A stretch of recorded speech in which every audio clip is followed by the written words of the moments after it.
இது கூட ஒரு அருங்கப்பில் வைக்கணும். கணபதிக்கு மிகவும் முக்கியமான இலை. பிறகு ஒரு காசு வைக்கணும், ஒரு பூ வைக்கணும். இது மிக முக்கியம்.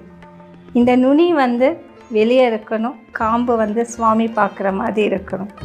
நீங்கள் வேண்டும் போது இது சுவாமி கிட்ட போகணும், காம்பு சுவாமி கிட்ட இருக்கணும், நுனி உங்களை பார்க்கணும். இந்த மாதிரி வச்சுட்டு பிரார்த்தனை செய்யணும்.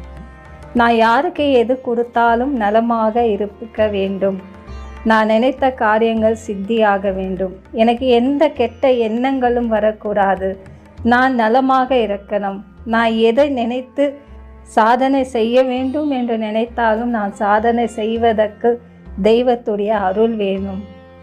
எல்லோரும் என்னை நலமாகவும் பேரும்